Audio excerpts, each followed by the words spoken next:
Good morning. This is Father Stephen Kelly from St. John's Church in Detroit.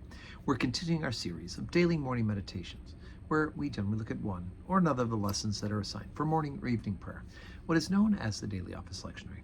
Today, let's take a look at the lesson that's assigned for evening prayer from the book of the Revelation of St. John the Divine. We're already up to chapter number 12, beginning at verse number 1. And there appeared a great wonder in heaven, a woman clothed with the sun, and the moon under her feet, and upon her head a crown of 12 stars.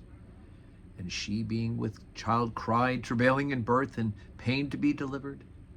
And there appeared another wonder in heaven, and behold, a great red dragon, having 7 heads and 10 horns, and 7 crowns upon his head. And his tail drew the third part of the stars of heaven, and did cast them to the earth.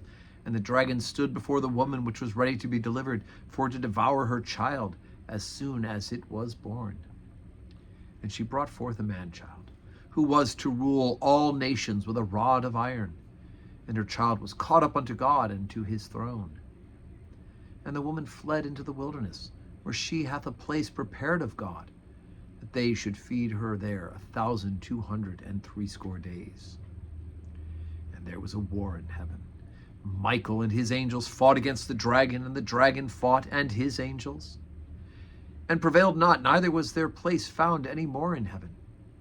And the great dragon was cast down, that old serpent called the devil and Satan, which deceiveth the whole world. He was cast out into the earth, and his angels were cast out with him.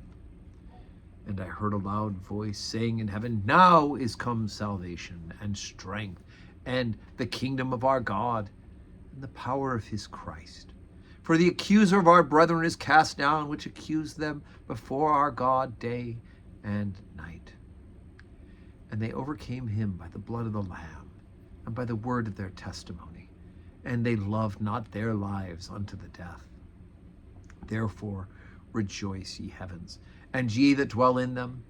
Woe to the inhabitants of the earth and of the sea, for the devil is come down unto you, having great wrath, because he knoweth that he hath but a short time.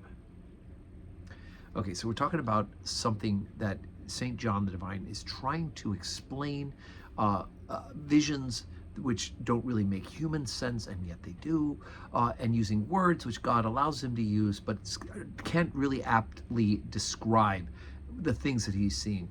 Also, let's remember that these things are occurring outside of space and time, right? So they're things that have already happened, and they're things that are to come, because they're events that are outside of our being confirmed to space and time. And so people have drawn all sorts of good analogies about the women in this story being Mary and giving birth to that man-child being Jesus, who would be the rule of the nations with an iron rod, and him being taken up into heaven. And then, of course, the story of St. Michael and his archangels, one of the St. Michael the archangel and his angels defeating the dragon and the devil and his fallen angels, is one of those stories that catches our imagination and our hearts here at St. John's, because of our St. Michael's Conference for Youth, the young people in our parish who go to this youth conference. I've been working at it now for 25 or 26 years, and to see this story help to form people the idea that God has a warrior, St. Michael, right? One who is like unto God, which is what his name means, who has defeated the devil. The devil's been cast out of heaven. He has dominion over the earth.